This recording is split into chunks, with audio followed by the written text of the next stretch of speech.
အခန်း7ဝါဆိုပန်းခုထွက်ကြခြင်းယနေ့ကဝါဆိုလာပြည့်နေ့ဖြစ်၏ရွာတလိအတိုင်းဖျားစီဒီတို့၌ပန်းများကပ်လူရန်ဝါဆိုပန်းခုထွက်ကြမည်ဖြစ်၏တရွာလုံးရှိအပြိုများလူပြိုများအဖွဲလိုက်အစုလိုက်ပါဝင်ဆင်နွှဲကြမည်မို့လူပြိုကြီးနှစ်ယောက်အတွက်အရေးကြီးသောပွဲဟုဆိုကလည်းမှားအံ့မထင်ဟဲ့ကောင်ပိုက်ကလေးမြန်လာပါကွတန်ဆောင်တော်သွားတော့မယ်အေးပါကွာလာပါပြီခေါင်းပြီးနေလို့ပါဟဲ့ဒီလိုအချိန်အခါသမယမျိုးတွင်အပြိုလူမျိုးတို့မျက်လုံးချင်းလူချင်းနီးနီးကပ်ကပ်ဆုံတွေ့နိုင်သည်မို့ဘိုက်ကလေးတို့လိုလူပြိုတိုးကြီးများအတွက်လက်လွတ်မခံနိုင်သောပွဲဟုလည်းဆိုရပေခြင်းအော်ကိုရွာကအပြိုတွေဘေးမတိရန်မခအောင်စောက်ရှောက်ဖို့ဆိုတာကျုပ်တို့တာဝန်မဟုတ်ပါလားကိုစောရဲ့ဟုတ်ပါပြီကိုပိုက်ကလေးရဲ့မှန်ပါပြီဗျအာနိုးလာမိုးတို့ဤဒိုးဘက်ဝိုင်းကလည်းဝါဆိုပန်းခုထွက်သောအဖွဲဤပျော်စရာဖျော်ဖြေရေးတစ်ခုပင်တောဆက်ရှိတောပန်းမျိုးစုံတို့ကိုမြူးတူးပျော်ရွှင်စွာခုဆွနေကြသောလှပြိုပြူများ၏အလှကလည်းစာဖွဲရမည်ဆိုလျင်ဖြင့်ပန်းကလေးများနှင့်အပြိုင်ပါတယ်ပန်းကလေးများရှိရာအရက်တွင်ပြားပတုံးတို့တရစ်ဝဲဝဲရှိတတ်သည်မှာလည်းတဘာဝပင်မဟုတ်ပါလောဟဲ့ဘိုက်ကလေးအဲ့ဒါဘာချောင်းနေတာလဲဤပူဆွဲမီလှရီမတို့ကိုစကားပြောရန်ချောင်းနေသောဘိုက်ကလေးမှာနောက်မှပေါ်ထွက်လာသောအတန်ကြောင့်အလန့်တကြားလှည့်ကြည့်မိတော့ဟိုက်အပြိုကောင်းကြီးမတောင်းကြည့်ဟိုလေပန်းပေးမလားလို့ပါအော်ဒါဖြင့်ငါ့ကိုပေးမလို့ချောင်းနေတာပေါ့လေဟုတ်လားဘိုက်ကလေးဟုတ်မဟုတ်ရပါဘူးဗျာဟဲ့ကောင်မလေးဒီမှာဘိုက်ကလေးကငါ့ကိုပန်းပေးချင်လို့တဲ့တော်ကြီးဟဲဘိုက်ကလေးဆိုင်နေတာဘသူမှတ်တယ်မတောင်းကြည့်ဆိုတာကုမသိတော့တယ်လက်ခံလိုက်ပါမတောင်းကြည့်ရဲ့ခမညာတနာစရာကလားမတာလေးပါခွိ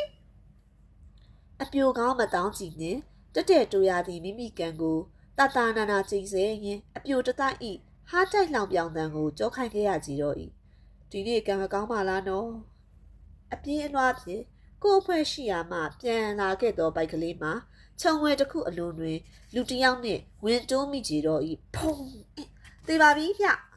ဟဲ့လူတစ်ယောက်လုံးကိုမမြင်အောင်ကန်းနေလားဟင်စောကြီးဘလို့ဖြစ်လာလဲစောကြီးကငါ့ကိုတော့မမြင်အောင်ပြာရနဲ့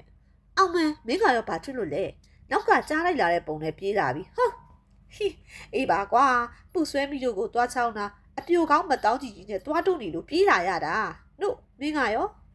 ငါလည်းထိုနည်း၎င်းပေါ့ကွာခင်မုံတို့အဖို့လိုက်ထူလို့ပြေးခဲ့ရတာ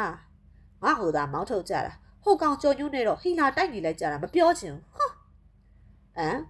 ဟဲ့ကောင်စောကြီးဒါဆိုမတရားဘူးကွာမခံနဲ့လားငါတို့နှစ်ယောက်သွားချင်းမယ်ဖြစ်ပါမလားဘိုက်ကလေးရဲ့ဟိုဘာလို့မဖြစ်ရမှာလဲမင်းတယောက်တည်းကိုခံလိုက်ရတာပါခုငါပါသွားရင်ဘာမှကြောက်စရာမရှိဘူးလာဟဲ့ကောင်ညွန့်ရေအဝေးကြီးမသွားနဲ့နော်လူစုကွဲကုန်အောင်မယ်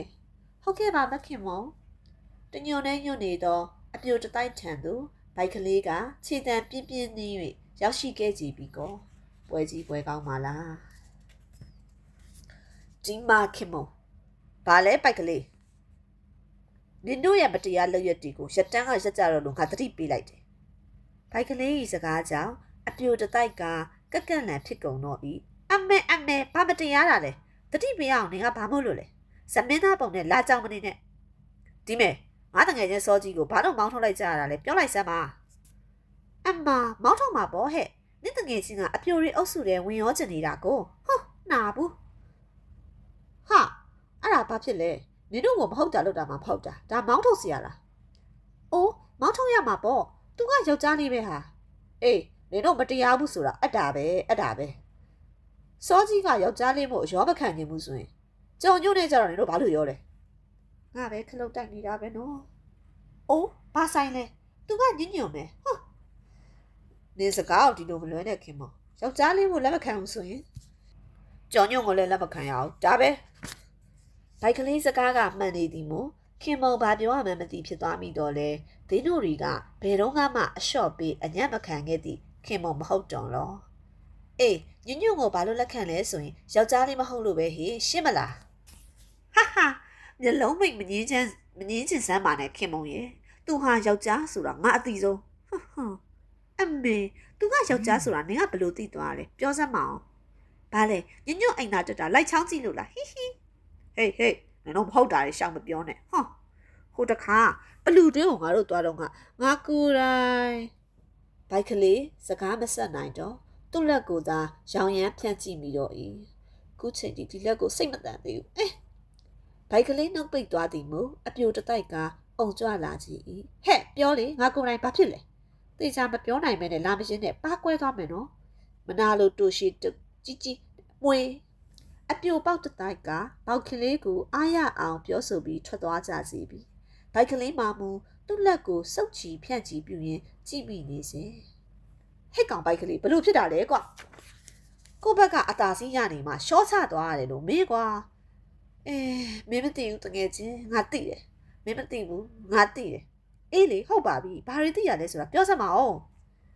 မင်းကိုပြောဖို့လဲငါပါစက်ကမထွက်ဘူးတစ်ချိန်တော့မင်းလည်းသိခွင့်ရရင်သိလာမှာပေါ့လေအေးတခုတော့ပြောထားမယ်မင်းအဲ့ဒီအကြောင်းသိဖို့စူးစမ်းမယ်ဆိုရင်အကောင်းဆုံးစက်ပြားတွေစောင့်ထားဖို့လိုမယ်ဆိုတာပါပဲဟဲကိုတွေ့ပြောဆဆဖြင့်ကိုလက်ကိုကြည့်ပြီးရှုံမဲ့ဖြစ်ထွက်သွားတော့ဘိုက်ကလေးကိုကြည့်ရင်စောကြီးတယောက်မှနားမလည်နိုင်စွာကြံခဲ့ကြည့်တော့ဒီတကားဘာလဲဟာဒီကောင်